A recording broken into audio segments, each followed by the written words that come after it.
6.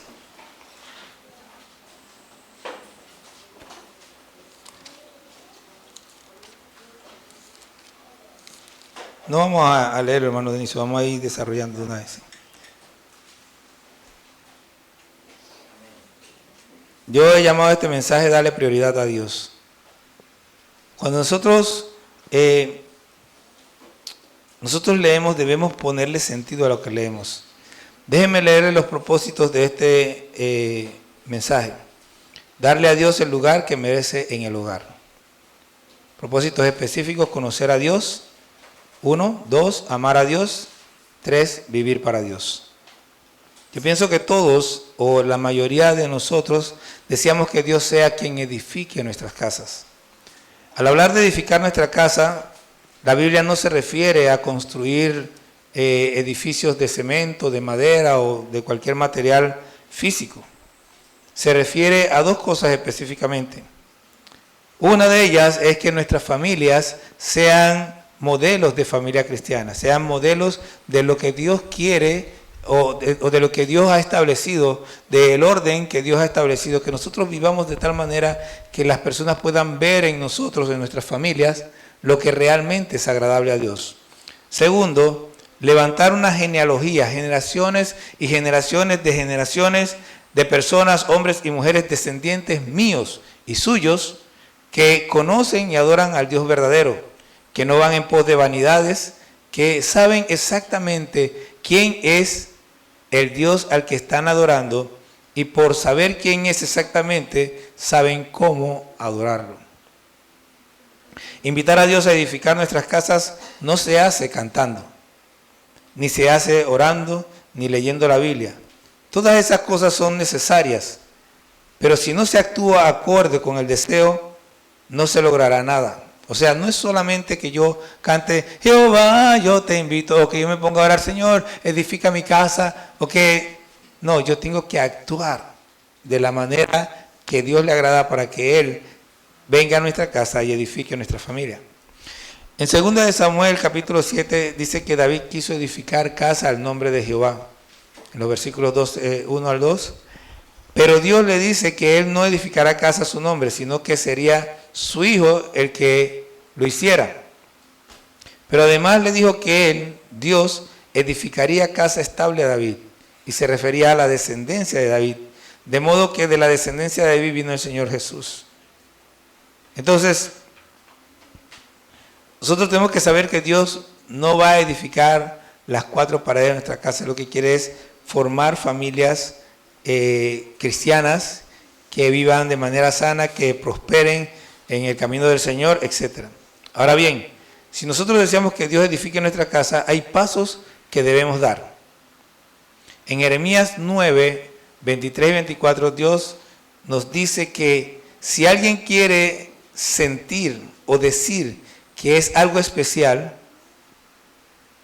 ¿qué debe hacer? Debe empezar por entender y conocer quién es Jehová. Dice, no sea alabo el sabio en su sabiduría, ni el valiente en su valentía. Si en algo te quieres alabar, hazlo en esto, en entenderme y conocerme que yo soy Jehová. O sea, debemos entender y conocer quién es nuestro Dios. Ahora mi pregunta para usted sería, ¿conoce usted al Dios de la Biblia? Lo primero que debe hacer para que Dios edifique su casa es conocer verdaderamente a Dios. No al Dios que nos pintan en algunos mensajes, sino al Dios verdadero.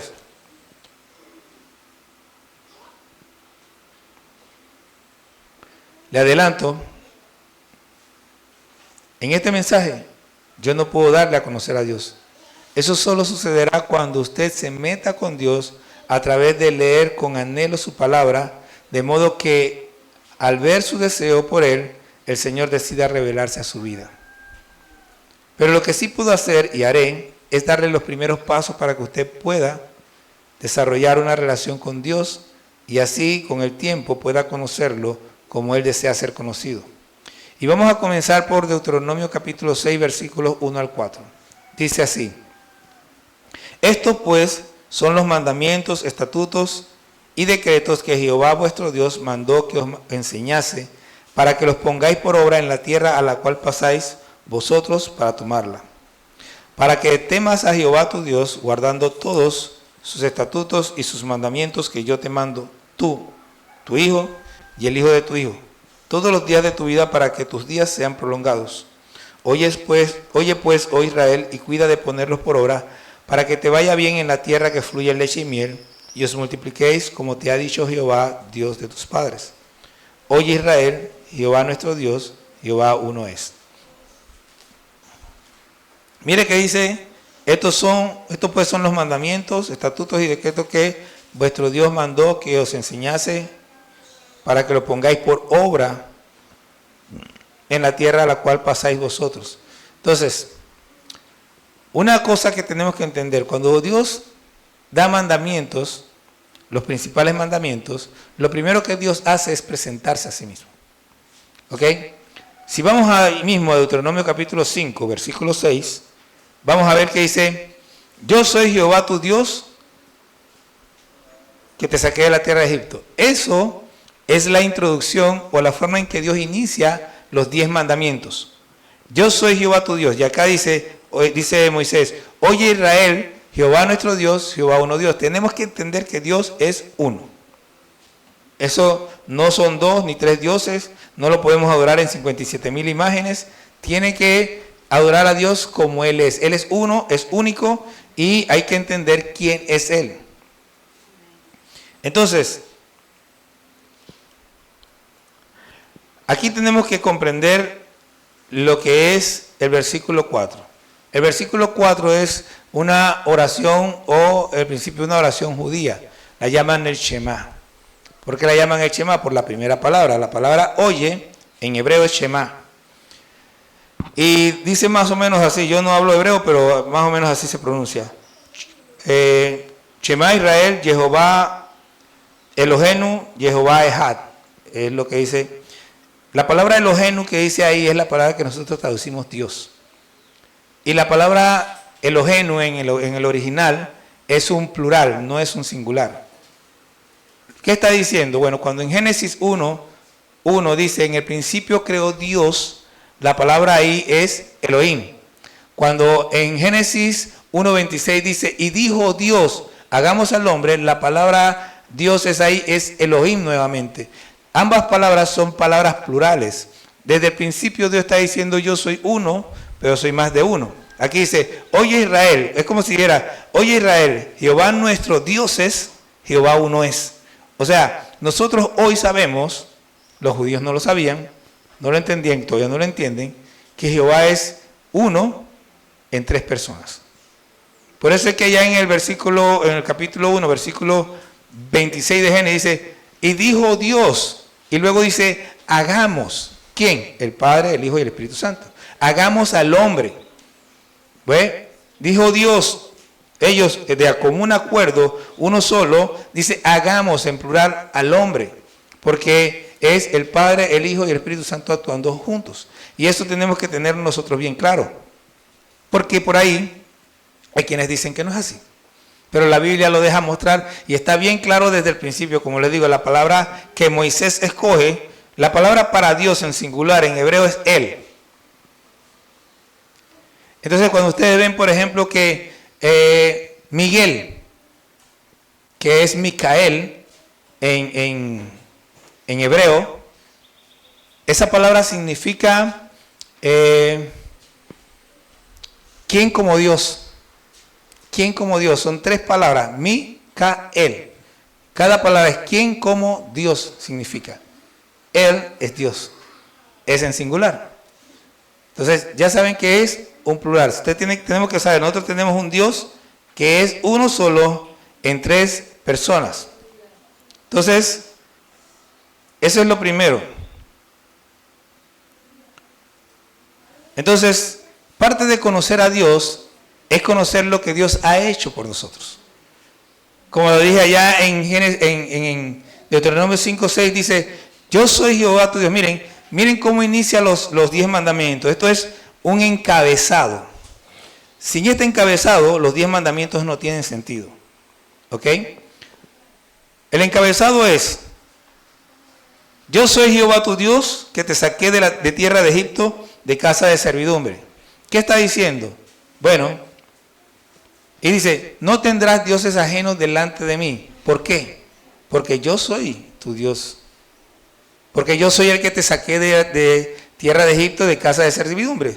Ahora, este encabezado, para que tengan una idea, funciona para todos los mandamientos. Realmente los mandamientos debieran interpretarse, quizás no leerse, pero interpretarse así. Yo soy Jehová tu Dios que te saqué de la tierra de Egipto. No tendrás dioses ajenos delante de mí. ¿Por qué? Porque yo soy Jehová tu Dios. Entonces, yo soy Jehová tu Dios que te saqué de tierra de Egipto. No te harás imagen ni ninguna semejanza de lo que esté arriba en el cielo. Bueno, aquí en el Deuteronomio está distinto. Este es lo que estaba leyendo desde Éxodo, pero en Deuteronomio dice así: no tendrás dioses ajenos delante de mí, no te harás para ti escultura ni imagen alguna de cosas que esté arriba en los cielos, ni abajo en la tierra, ni en las aguas debajo de la tierra. No te inclinarás a ella ni la servirás, porque yo soy Jehová tu Dios, fuerte, celoso, que visito la maldad de los padres sobre los hijos hasta la tercera y cuarta generación de los que me aborrecen, y que hago misericordia a millares a los que me aman y guardan mis mandamientos. Cuando uno entiende que este encabezado aplica a cada mandamiento, entiende que la razón por la cual yo debo obedecer el mandamiento es porque el que me lo manda es Jehová mi Dios. ¿Y qué? Solamente que no, Él me sacó. Ahora, ¿cómo aplica a la iglesia? A la iglesia aplicaría algo similar a esto. Yo soy Jesús tu Dios, que te trasladé de las tinieblas a mi luz admirable. Yo soy Jesús tu Dios, que por medio de mi sacrificio perdoné tus pecados. Yo soy Jesús tu Dios, y así usted puede ir viendo todo lo que Jesús hizo por nosotros y por lo que Él hizo. Dice, nosotros le amamos, ¿por qué? Porque Él nos amó primero. No es de gratis, o sea, nosotros no le amamos de gratis. Debe conocer los 10 mandamientos. Si ven, yo les puse esta semana que y mire, se me olvidó preguntárselo, ¿ves? Hay quien se lo sabía. Pero debe saber los 10 mandamientos, no los 10 mandamientos de la Iglesia Católica, que empiezan con amarás a Dios sobre todas las cosas, lo cual no está en ninguna parte de la Biblia. El primer mandamiento es: yo soy Jehová tu Dios, que te saqué de la tierra de Egipto, no tendrás dioses ajenos delante de mí. ¿Ok? Yo me gustaría que ustedes se lo aprendieran. No me gustaría escuchar que por fuera les preguntan cuál es el primer mandamiento y ustedes responden: amarás a Dios sobre todas las cosas. Eso no existe en la Biblia.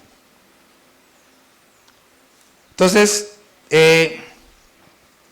debemos entender por qué debe aprenderse uno de los mandamientos como están allí. Porque esto es lo que Dios quiere de nosotros. No lo que otro inventó por allá o lo que la imaginación de alguien por allá dijo. Dios tiene una manera de decirnos y tiene una razón. Jesús murió por nosotros. La razón por la que nosotros hoy estamos aquí, si Cristo no hubiera muerto, no existirían las iglesias. Si Cristo no hubiera resucitado, las iglesias no existirían. Las iglesias existen porque Cristo vino, murió y resucitó. Entonces,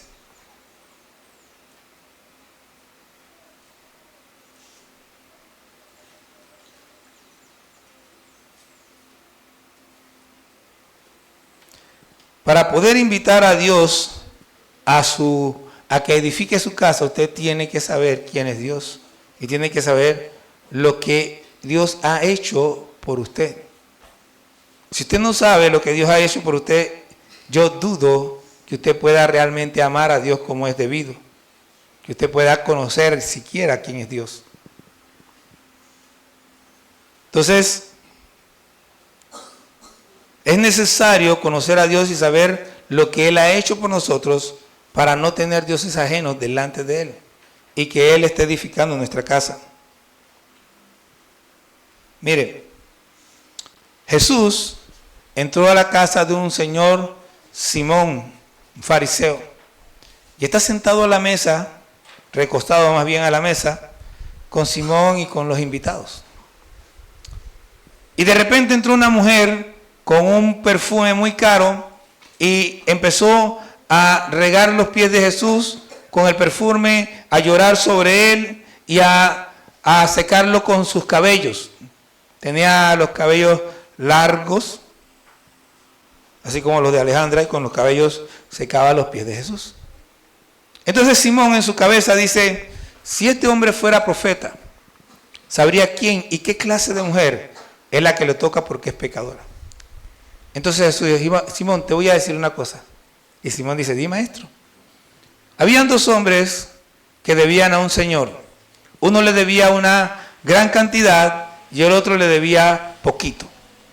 Y este señor le perdonó a los dos la deuda. ¿Cuál cree Simón que le amará más? Y Simón dijo, pienso que aquel que le perdonó más. Entonces dijo Jesús, bien has dicho, Simón, porque vine a tu casa y no me ofreciste agua para lavarme los pies. Pero esta mujer desde que entré no ha cesado de mojar mis pies con los cabellos. No me ofreciste con qué secarlo, pero ella con sus cabellos los ha secado. Y te digo una cosa, porque ella amó mucho, sus muchos pecados le son perdonados. Ella sabía lo que Jesús había hecho por ella y estaba agradecida, pero nosotros muchas veces no estamos agradecidos con lo que Dios ha hecho por nosotros. Muchas veces no nos importa lo que Dios ha hecho por nosotros. Y aquí voy a hacer una pausa antes de hablarle lo que sigue. Permítame leerle sobre el capitán Marco. Dice, ¿qué es esto? Gruñó Marco, el capitán soviético, al niño. ¿Qué quieres? El niño, de tan solo 12 años de edad, tragó su miedo mientras se encontraba frente al agente comunista y dijo, capitán, usted es el hombre que puso a mis padres en la cárcel. Hoy es el cumpleaños de mi madre y yo siempre le compro una flor para su cumpleaños. Como mi madre me enseñó a amar a mis enemigos y a recompensar el mal con el bien, a cambio, he traído esta flor para la madre de sus hijos. Por favor, llévesela a su casa para su esposa esta noche y háblele de mi amor y del amor de Cristo. El capitán Marco, que había observado con indiferencia mientras golpeaban y torturaban sin misericordia a los cristianos, estaba asombrado por el acto de amor de este niño. Las lágrimas le salieron mientras caminaba lentamente rodeando su escritorio y tomó al niño en un abrazo paternal. El corazón del Marco cambió por el regalo del amor de Cristo. Ya no podía arrestar y torturar a cristianos y pronto a él mismo lo arrestaron. Unos pocos meses después de la visita del niño a su oficina, Marco estaba hundido en una celda inmunda, rodeado de algunos de los mismos cristianos que él arrestó y torturó antes. Entre lágrimas, le contó a sus compañeros de celda acerca del niño y del sencillo regalo de una flor. Consideraba un honor compartir la celda, con los que antes persiguió y atacó.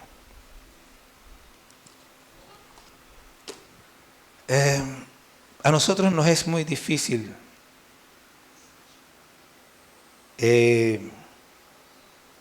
entender lo que Cristo hizo por nosotros. Lo peor que le puede pasar al cristianismo es la comodidad, es la prosperidad material, es lo peor. En este momento Estados Unidos está prácticamente perdido o en camino a la perdición porque han estado demasiado cómodos y se han olvidado de cómo ellos llegaron a ser una gran nación. Ellos llegaron a ser una gran nación porque el cristianismo llegó a ese lugar y fundó esa nación. Pero cuando se acaba la persecución y el cristianismo se achanta, entonces la gente empieza a pensar que se merece todo, que puede hacer de todo y no se acuerda quién fue el que los llevó a ese lugar. Nosotros necesitamos entender quién es Dios, lo que ha hecho por nosotros, para que no nos estemos demasiado cómodos y no tengamos dioses ajenos delante de nuestro Dios. Tenemos dioses ajenos cuando nosotros amamos cualquier cosa más que a Dios. Nuestros trabajos, el deporte, el estudio y aún el mismo ministerio. Si yo amara más el pastorado que a Dios, tengo un Dios ajeno. Y hay muchos pastores que están en esa situación. Tenemos dioses ajenos cuando amamos cualquier cosa más que a Dios, nuestro cónyuge, nuestros hijos, etc.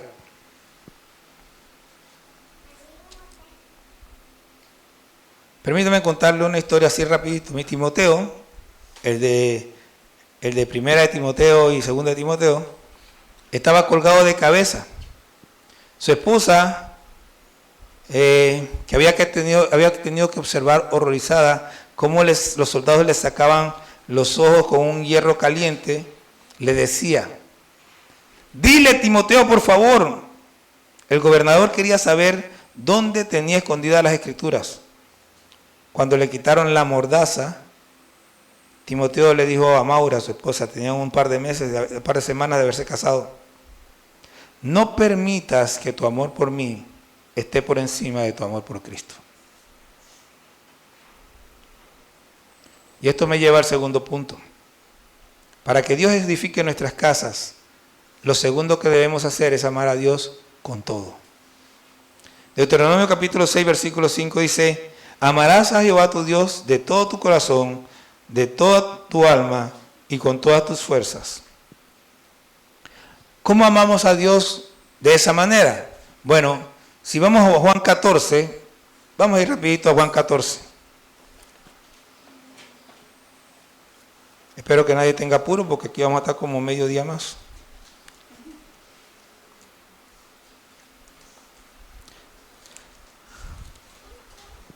¿Cuántos? No voy a preguntar eso. ¿Usted quiere saber? ¿Quién quiere saber si ama a Dios? ¿Ok? ¿Quieren saber si ama a Dios? Bien. Aquí está la medida del amor de Dios. Jesús dijo lo siguiente, versículo 15. Si me amáis, ¿qué? Díganlo en voz alta. Guardad mis mandamientos. ¿Está guardando los mandamientos de Él? ¿Los conoce por lo menos? O sea, si yo no guardo los mandamientos,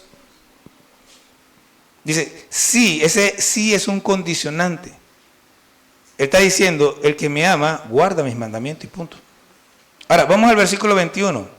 ¿Qué dice el versículo 21? El que tiene mis mandamientos y lo guarda, ese es el que me ama.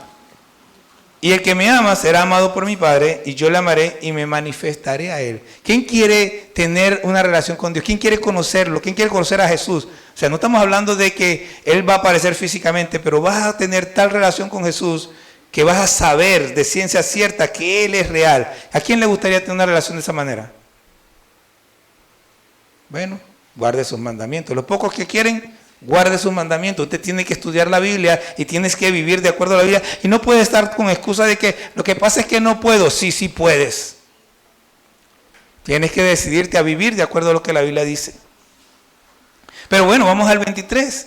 Respondió Jesús y les dijo: el que me ama, mi palabra guardará, y mi Padre le amará, y vendremos a Él, y haremos morada con Él. Déjenme explicarle estos 3 versículos. Si usted ama al Señor, a Jesús, lo primero que usted va a sentir es un anhelo por su palabra. Usted va a tener el deseo de leerla, de estudiarla, de saber qué dice, de entenderla. Y no se va a quedar quieto con decir, es que no entiendo. Bueno, no entiendo, pero yo voy a seguir, Señor, revela. Porque lo que está diciendo ahí es que el que guarda su palabra, dice, el Espíritu Santo va a venir a él y le va a mostrar lo que tiene que saber. Si usted desea guardar la palabra del Señor, el Espíritu Santo es el que dice, cuando dice, y vendremos a Él y haremos morada con Él, está hablando de la venida del Espíritu Santo a su corazón para enseñarle lo que usted necesita saber. Ahora, si eso se quedara ahí, pero mire lo que dice el 24, el que no me ama, no guarda mis palabras. Más claro no puede estar. Si usted no guarda la palabra del Señor, no le ama. No le habla, no hay manera. O sea, puede decir, ay, es que yo siento, sus sentimientos no cuenta aquí. Sus acciones están diciendo que usted no la ama. Usted no quiere leer la Biblia, ay, es que no sé por dónde empezar, es que no lo amas. Si fuera solo mi experiencia, yo diría, bueno, lo que pasa es que yo soy un loco, pero yo conozco a muchas personas que al igual que yo, cuando nos convertimos, nosotros dijimos, pero yo quiero saber, y agarramos la Biblia y empezamos a leer. Sin nadie que me enseñara, sin nadie que me dijera, sentado ahí, Dios, el Espíritu Santo y yo, leyendo y aprendiendo de Él. Si no ama la palabra del Señor, olvídelo. Usted puede decir, es que yo siento en mi corazón, perdóneme, pero lo que usted siente en su corazón no vale nada. Engañoso es que el corazón más que todas las cosas, y perverso, dice la palabra. Marcos 12:30, mire. Marcos 12:30. Vaya conmigo a Marcos.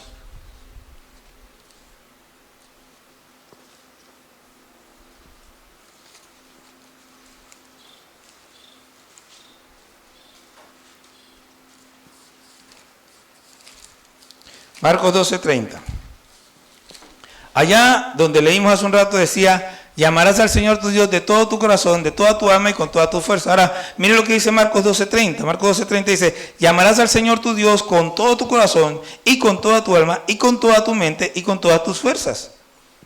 Jesús está citando a Deuteronomio 6:5 y lo está reinterpretando acá en Marcos capítulo 12, versículo 30. Y ve que le añade algo. Aquí hay algo que no había allá. Allá estaba, decía, de todo tu corazón, de toda tu alma y con todas tus fuerzas. Pero aquí Jesús añade la mente. Y este elemento es muy, pero muy importante. ¿Por qué Jesús añade la mente? Bueno, en el versículo 33, el que le hizo la pregunta, dice, voy a leer el 32. Dice, entonces el escriba le dijo, bien, maestro, verdad has dicho que uno es Dios y no hay otro fuera de él. Y el amarle, mire, con todo el corazón y con todo el entendimiento, con toda el alma y con todas las fuerzas, ¿se da cuenta? Él está diciendo lo siguiente, ama a Dios con todo tu corazón, ama a Dios con toda tu alma, pero entiende quién es Dios, pon todo tu entendimiento a comprender quién es Dios.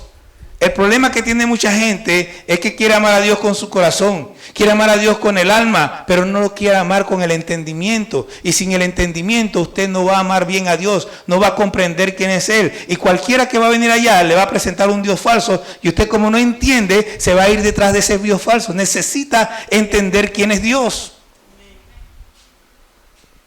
Necesitamos todos comprender quién es Dios. Allá en Juan capítulo 4, versículo 23 en nuestro caso dice que los verdaderos adoradores adoran a Dios y en espíritu y en verdad. ¿Qué significa en espíritu y en verdad? Bueno, en espíritu significa que yo, mi alma, mi corazón, mis emociones, mis sentimientos, donde quiera que yo voy, yo amo a Dios, yo tengo un amor por Dios tierno, emocional y todo ese poco cosas, pero dice y, las dos cosas tienen en verdad, tal como Él es, como se entiende, como la Biblia lo explica. Si usted no conoce a Dios, no puede adorarlo como se debe adorar. Va a estar adorando, vamos a suponer, voy a decir que no es que está adorando a un Dios falso, aunque eso es lo que quiero decir, pero no es que esté adorando a un Dios falso, sino que tiene una adoración falsa. Yo no sé si hay diferencia entre una cosa y la otra, pero su adoración es falsa. Dice, en espíritu y en verdad, y para poder adorar a Dios en espíritu y en verdad tengo que entender, tengo que conocer, tengo que saber quién es ese Dios al que yo estoy adorando. Entonces, para no perder el hilo, lo primero que le dije es que si usted quiere que Dios edifique su casa, lo primero que usted tiene que saber es quién es ese Dios al que usted quiere traer a su casa. Y si ve, aquí hablando de la segunda parte, que es, usted tiene que amarlo con todo, tiene que saber a quién está amando. Así que lo primero es saber quién es Dios para poder amarlo con todo. Mire, con todo el corazón, habla de lo profundo de nuestro ser, nuestras más profundas convicciones y deseos. Dice la Biblia que del corazón salen los malos deseos, dice el Señor Jesús. Pero también salen los buenos deseos. O sea, si yo tengo, dice, de la abundancia del corazón habla la boca. Si yo en mi corazón lo que tengo es Biblia y Biblia y Biblia y Biblia y Biblia y Biblia y Biblia y Biblia, ¿qué va a salir de mi boca? Biblia, Biblia. Ahora, si lo que tengo es pura mentira, palabrotas, etcétera, etcétera, ¿qué va a salir de mi corazón? Y que, ay, que no lo quise decir, es que lo tienes en tu corazón, no puedes evitar, eso va a salir en cualquier momento. Si lo que tienes en tu corazón es mentira, en cualquier momento esa mentira va a salir. Si lo que tienes en tu corazón es suciedad, esa suciedad va a salir. Ahora, si tú tienes en tu corazón la palabra, ¿y cómo tú puedes tener la palabra? Estudia la palabra, lee la palabra, no te duermas, que en la mañana, en la tarde saca tiempo para leerla. No, que no es que no tuve tiempo, sí tienes tiempo, porque el tiempo que no pasaste estudiando, lo pasaste viendo tonterías en el celular. No, que no tengo tiempo, sí tuviste tiempo, porque el tiempo que no te la pasaste conversando o viendo tonterías en la televisión. O sea, sí tienes tiempo, lo que pasa es que no lo estás aprovechando. ¿Es que me da sueño? Claro. Déjeme explicarle algo. Cuando me casé con mi esposa, yo podía sentarme en la televisión por horas y horas y horas y horas y horas y ver película tras película tras película tras película tras películas. ¿Ok? Pero yo creo que sepa que al principio no fue así. Cuando yo empecé a ver televisión tarde en la noche, igual que cualquier ser humano, me quedaba dormido. Pero seguí viendo televisión en la noche, seguí viendo televisión, y llegó un momento en que me acostumbré, mi cuerpo se adaptó. Y llegó el momento en que al adaptarme a eso, ya no me dormía, me quedaba tan encandilado con las películas o los programas que seguía viendo y viendo por horas. Hasta yo creo que, nunca lo hice, pero creo que hubiera podido pasar la noche en vela. Pero eso fue producto de que yo seguí. Ahora, al principio se duerme, sí. ¿Y qué hace? Nada, cuando se despierta sigue leyendo, se para, se lava la cara, hace lo que sea, se lee parado. Pero si usted quiere realmente conocer la palabra de Dios, usted va a hacer lo que tenga que hacer, porque eso se convierte en algo importante. Cuando no lo hacemos, no es porque nos dé sueño, es porque no es importante para nosotros. Entonces, ¿cómo podemos decir que amamos a Dios con todo nuestro corazón si la palabra no es importante para nosotros? Con todas nuestras almas, con todas nuestras emociones, con todos nuestros sentimientos, los cuales deben estar rendidos a Dios. Si usted ama a alguien, los jovencitos, los solteros, de repente le pasa un chico o una chica, o sobre todo en el caso de acá una chica, en el caso de ustedes un chico, ¿no? Y ustedes saben que la palabra dice: no os unáis con yugo desigual, el yugo desigual con los incrédulos. Pero lo que pasa es que está guapa y cocina bien. Lo que pasa es que el tipo es un Adonis. Se le ven los cuadritos y esas cosas. Y gana buen billete. ¡No! Dios dice: no es no. La palabra se convierte en la norma de fe y conducta, es no. Hace un año atrás y medio más o menos, estaba leyendo una historia de un pastor. La hija se enamoró de un tipo hippie. Y toda la familia estaba escandalizada y que no sé qué, y que el hippie, el pastor no decía nada. Y la muchacha, no, mientras más le decían que no, ella más quería casarse con el hippie. Entonces él se acerca un día a su papá y le pregunta al papá por el asunto, ¿no?, que había estado callado.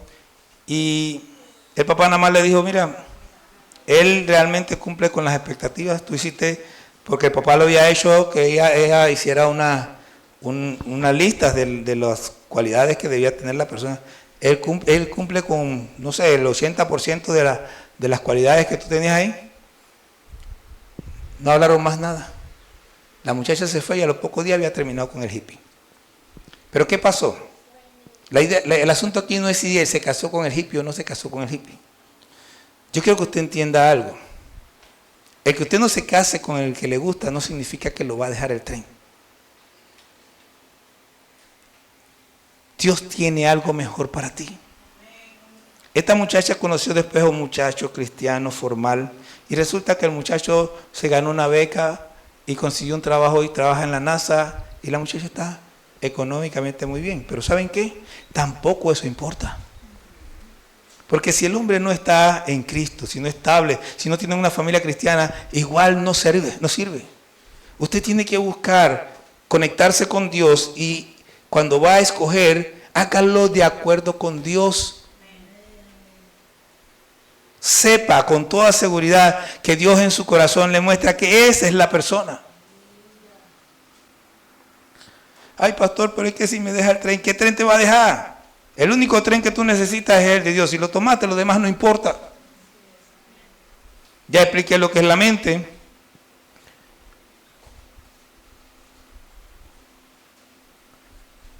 Y con todas nuestras fuerzas es aplicar toda nuestra energía a hacer lo que agrada a Dios.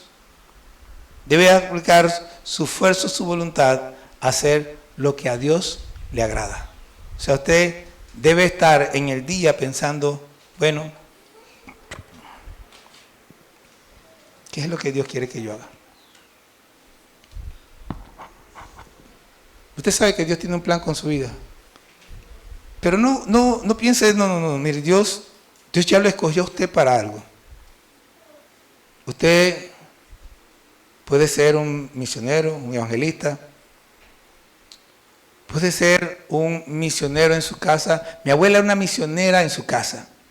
Mi abuela, yo no sé a cuánta gente mi abuela le habló, pero de repente yo ni siquiera la veía, no sé ni cuándo lo hacía, pero de repente venía con una mujer y sus chiquillos y los llevaba a la iglesia. Yo, pero ¿cuánto? Yo viví no sé cuánto tiempo en ese lugar. Cuando mi abuela llegó, yo tenía como 23, 24 años. Había vivido casi toda mi vida en ese lugar. Y de repente yo veo que mi abuela llega a la iglesia con alguien que yo nunca había visto en mi vida. ¿Cuándo la vio? ¿Cuándo la conoció? Yo no sé. Pero mi abuela no desperdiciaba tiempo. Los sábados salía y cuando un día yo llego a la Sociedad Bíblica, conozco al director de la Sociedad Bíblica. Ah, tu abuela está Anita. Sí, no, todo el mundo conocía a mi abuela. Ella se va aquí y todos los sábados vienen y se van a evangelizar unos niños. No sé dónde estaba mi abuela, metía todo el tiempo evangelizando. Cada minuto. Usted iba en un bus con mi abuela y ella estaba como que un tratado para aquí, otro tratado para acá. ¿Y a quién le hablo de Cristo? O sea, mi abuela no perdía tiempo. Toda su vida estaba en eso. Con todas tus fuerzas. Con todas tus fuerzas. Digo, puedo hablarles de mí, pero en verdad ¿estás haciendo todo lo que tú puedes hacer para Dios? Y esto me lleva al siguiente punto.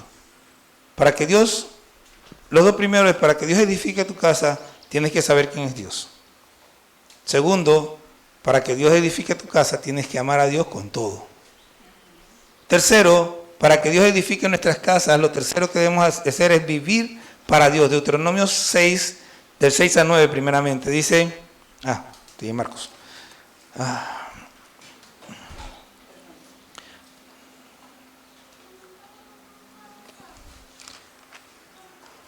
Del 6 al 9 dice, y estas palabras que yo te mando hoy estarán sobre tu corazón. Y las repetirás a tus hijos y hablarás de ellas estando en tu casa y andando por el camino y al acostarte y cuando te levantes. Y las atarás como una señal en tu mano y estarán como frontales entre tus ojos. Y las escribirás en los postes de tu casa y en tus puertas.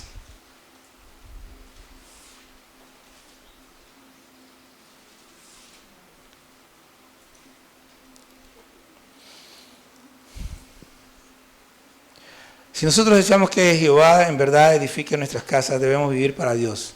Y lo primero en este sentido es que la palabra debe estar sobre nuestros corazones. O sea, yo tengo que tenerla allí. Y como decía hace un rato, de la abundancia del corazón, habla la boca. Si yo la tengo ahí como algo principal, eso es lo que voy a hablar todo el tiempo. Debemos tenerla siempre presente, debemos estar siempre pensando en ella. Debemos vivir conscientes de la palabra de Dios para que guíen nuestras vidas, que la deseemos constantemente, que nos esforcemos por comprenderla, que meditemos en ella y que nuestro principal propósito sea aplicarla a nuestra vida. Debemos poner toda nuestra voluntad en cumplir lo que la palabra de Dios dice. Si deseamos que Jehová edifique nuestras casas, debemos dar prioridad a la palabra en todo. Versículos 7 al 9 dicen que la repetirás a tus hijos. Tus hijos deben escuchar la palabra de tus labios siempre, en todas partes. Y bueno, los que ya estamos viejos y nuestros hijos están viejos, pues, pero los que van a iniciar una familia no deben olvidar nunca este mensaje. Los que están jóvenes y que algún día quisieran casarse, y aunque no quisieran casarse, porque a veces están diciendo, no, que yo no quiero, que no sé qué, que no sé cuándo, y de repente le aparece a uno por ahí, ya no querías, pero te cambiaron la dirección. Entonces, tenga cuidado. Tus hijos deben escuchar la palabra siempre de ti, cuando están relajados, riendo, por algo, cuando están jugando o haciendo cualquier cosa, la palabra debe estar presente. Cuando tus hijos están caminando por la casa, deben leer la palabra en las paredes, en todas partes deben estar puestas. Usted debe mencionarlas cuando le va a llamar la atención a tus hijos. No es que usted va a decir, lo que pasa es que la Biblia dice, usted le dice a su hijo, no le dice, la Biblia dice, no, usted dice, honra a tu padre y a tu madre. Si usted le ha leído la Biblia, él va a recordar de una vez de dónde viene eso. No tiene que estarle citando capítulo y versículo cada vez que va a hablar con él. Si usted ve que su hijo está de repente enamorado y usted le ve que está dándole prioridad a la niña por encima de todo, usted le dice, no tendrás dioses ajenos delante de mí. Y él ya sabe de dónde viene eso. No tiene que estar llamando, es más, de hecho usted mira la Biblia, vaya a la Biblia, usted ve a Jesús alguna vez diciendo, es que en Deuteronomio 6:5 decía esto. No, porque eso no existía, los versículos y los capítulos no existían en el tiempo de Jesús. Pero ¿qué decía Jesús? Escrito está. ¿Qué dijo Pedro? Lo que pasa es que esto es lo que dijo el profeta. Y en muchas partes de la Biblia se cita el Antiguo Testamento sin decir que se está citando. Porque lo importante no es el capítulo y el versículo, es la palabra que se dijo. Usted tiene que tenerla presente y decirla. Ahora, qué bueno es cuando no sabemos el capítulo y el versículo para poder encontrarlo más fácil. Pero, en realidad, hay mucha gente que se sabe el capítulo, el libro, el versículo, hasta la línea y el número de la página y todas esas cosas, y no la practican, no sirve. Tenemos que saber lo que ella dice, pero para vivirlo nosotros y para enseñarlo a otros. Cuando los niños vayan a la escuela, esto se me ocurrió mientras preparaba el mensaje, agarre y forre el cuaderno con versículos bíblicos. Que el forro sea puros versículos bíblicos, le pone un plástico y debajo del plástico puros versículos bíblicos que él los lea. Cada vez que saca un cuaderno dice que... Y entonces... si por ejemplo el cuaderno es de matemáticas, le pone números 13, 4 por decirle algo, ¿no? Nada más para hacer referencia o tratar de que sea relacionado. El asunto es que ellos, todo lo que vean, por donde sea, ellos vean la Biblia, entiendan la Biblia, conozcan la Biblia, sepan que vivan la Biblia, que oigan la Biblia. Nosotros también tenemos que hacerlo, porque la otra cosa es que nosotros tenemos que tener temor de Dios. ¿Usted quiere que Dios edifique su casa? Mire lo que dice el versículo 13. A Jehová tu Dios temerás y a Él solo servirás. No sirvas a otros dioses. No tengas... Mira, cuando tú tienes un trabajo y tienes miedo de tu jefe, ese es tu Dios. Porque por miedo de tu jefe vas a violar las leyes de Dios cuando Él te lo pida. Por miedo de tu jefe vas a dejar de asistir a la iglesia. Por miedo de tu jefe, por no perder el trabajo, inclusive vas a dejar abandonada a tu familia. Porque el dinero se convierte en algo terriblemente necesario y atrayente. Y por nosotros estar buscando el dinero, nos olvidamos que Dios es primero.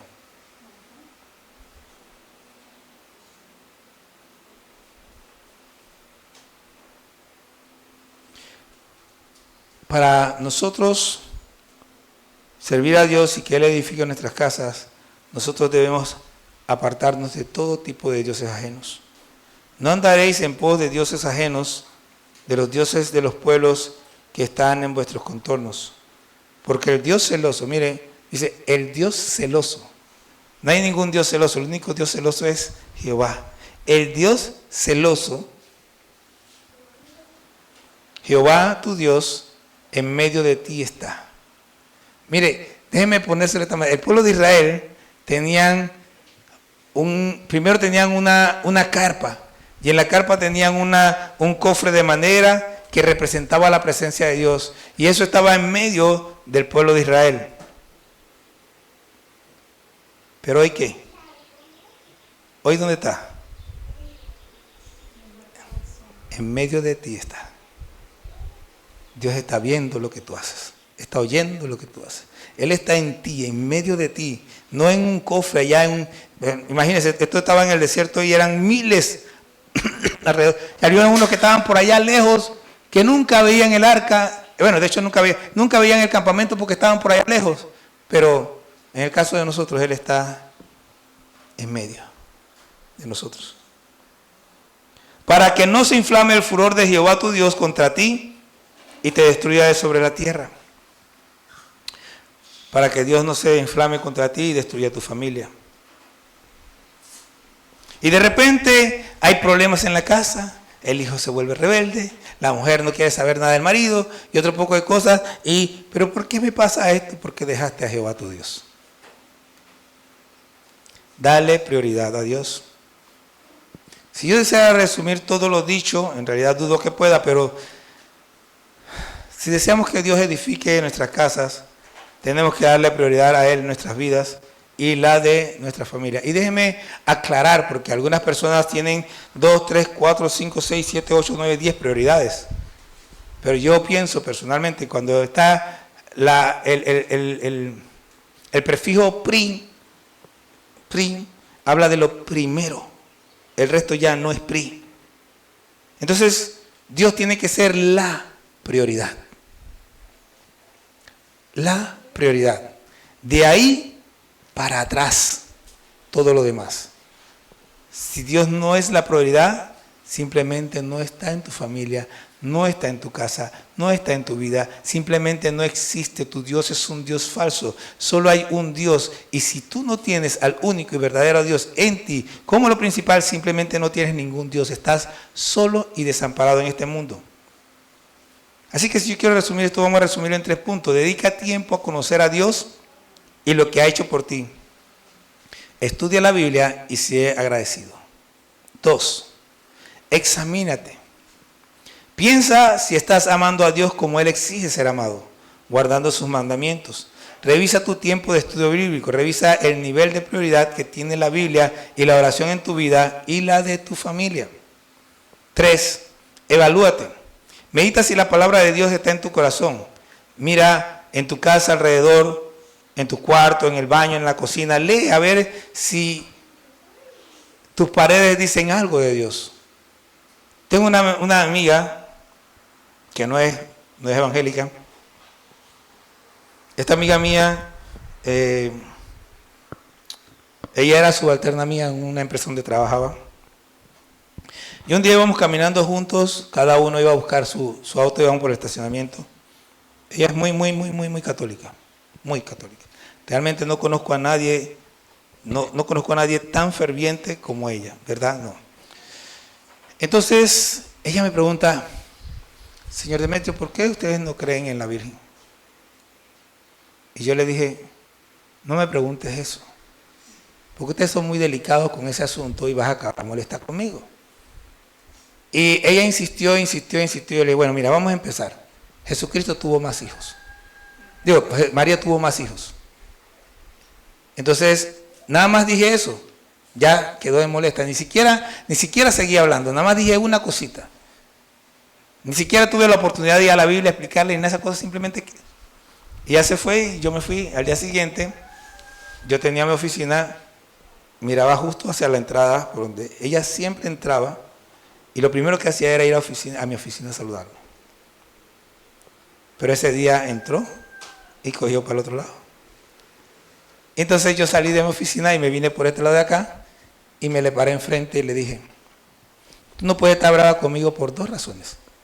La primera es porque soy tu jefe y la segunda porque no me da la gana. Y se echó a reír y se le quitó el asunto y ya más nunca peleó conmigo. Pero ella un día me dijo que daba tristeza entrar a la casa de los evangélicos porque uno entraba ahí y no veía nada de Dios. Obviamente no se refería a los versículos bíblicos. Se refería a las imágenes. Y yo digo, da tristeza entrar a estas casas donde encontramos un montón de dioses ajenos que no son Dios. La gente debe entrar a nuestra casa y ver a Dios, ¿pero por qué? Porque en cada pared dice algo de la Biblia.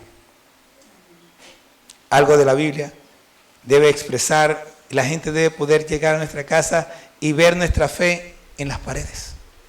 En la misma puerta, un letrero ahí adelante que diga algo de la palabra. Jesucristo es el mismo ayer y hoy por los siglos. De tal manera amó Dios al mundo, etcétera, etcétera. Debemos ponerlo. Al principio quizás no tengamos de que escríbalo en un papel y pégalo ahí hasta que pueda cambiarlo por un cuadro bonito.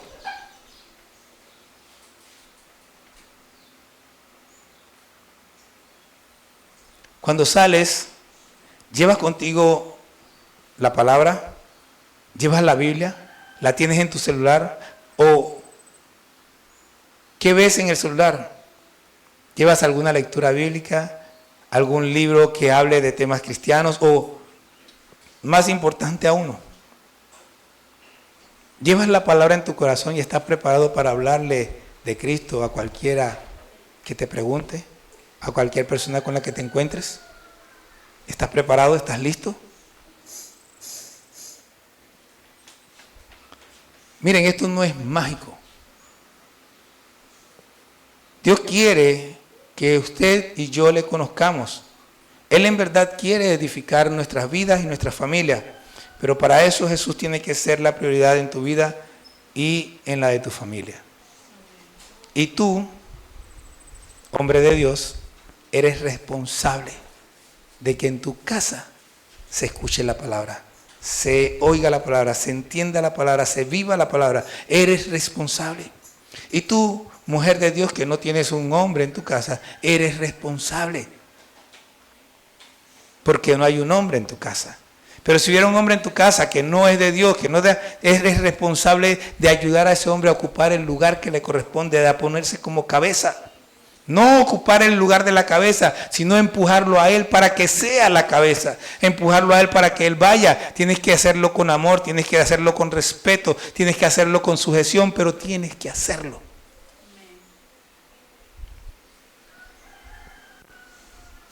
Porque Dios ha establecido un orden para la familia. Si usted quiere que su casa, su familia... Esta palabra, aunque ustedes no lo crean, no me gusta, pero la voy a utilizar, pero no me gusta. ¿Cuántos quieren realmente tener familias felices? Levante su mano. Bien. Hay un dicho que dice, todas las cosas buenas cuestan, ¿sabían? ¿Lo han escuchado? ¿Sí o no? Bien. Edificar una familia feliz cuesta. Pero es más barato que no tener una familia feliz. Es mucho más caro no tenerla. Si usted quiere edificar una familia feliz, tiene que morir. Y tiene que poner a Cristo en el lugar principal de su casa. Tiene que agarrar la palabra y estudiarla. Al principio no va a entender, le va a dar cuenta. Hay cosas que va a tener que leerla 2 y 3 veces, le va a tomar 1 año, 2 años, no importa. Pero el resultado es lo que usted quiere. Si usted va a vivir 50 años, usted quiere que por lo menos 47 de esos 50 años sean años felices. Pero tiene que trabajar intensamente los primeros 3 en conocer a Dios. Tiene que trabajar intensamente en amar a Dios con todo su corazón, con toda su alma, con toda su mente y con toda su fuerza. Y tiene que trabajar duro en vivir para Dios. Y cuando usted hace eso, Dios acomoda su casa, Dios acomoda su trabajo, Dios acomoda su vida. Y déjeme decirle algo más, aun cuando no tuvieras trabajo, aun cuando las cosas estuvieran fuera de orden, aunque usted era pasando páramo, usted no va a tener ningún problema porque usted sabe que Dios le sostiene. Usted va a ver a Dios supliendo en los momentos más difíciles porque su confianza está puesta en Él. Y dice la Biblia que no me acuerdo la palabra, pero él suple a los que le confían en Él. Dios no los defrauda. Dios no los defrauda. Y yo le puedo decir con toda confianza, yo hoy por hoy les puedo decir, si usted confía en Dios, Dios no le va a defraudar. Pero déjeme advertirle algo, no diga que confía en Dios y no está viviendo de acuerdo a su palabra. No se engañe. El que confía en Dios vive de acuerdo a su palabra. No importa lo que el mundo diga. Y déjeme terminar lo que estoy diciendo para completar la idea. Porque ¿qué es vivir conforme a la palabra de Dios? Raúl citó hace un rato, Cantares dice, cazadme las zorras, las pequeñas, las que dañan la viña. Vea, si parece malo, si hay duda de si es bueno, no lo haga. Si usted ve que en el pasado la iglesia lo condenaba, y aunque hoy no lo condene, la iglesia en el pasado lo condenaba, no lo haga. ¿Y por qué le digo esto?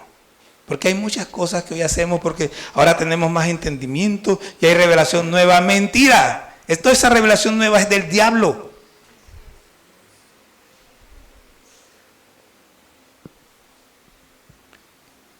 Pastor fanático. Bueno, está bien, no importa. Pero yo le digo algo. Dije que iba a terminar con eso. No era mentira, lo que pasa es que me acabo de algo más. Ustedes saben, uno de los versículos que a mí más me ha formado en los últimos años es Malaquías 3:6. Malaquías 3:6 dice lo siguiente: porque yo Jehová no cambio.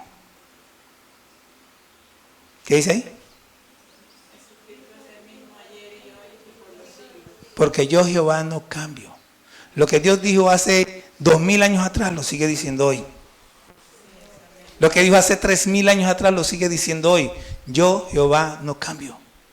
Entonces cuando usted ve que en el siglo XVIII las iglesias eran llamadas iglesias de santidad, el enfoque era la santidad. Y usted sabe que el enfoque de la iglesia de hoy no es la santidad, pero en ese momento era la santidad. Usted tiene que mirar a las iglesias de santidad para saber qué es lo que agrada a Dios, porque la Biblia dice, sed santos porque yo soy santo. Entonces, busque lo que hacían las iglesias de santidad y haga eso.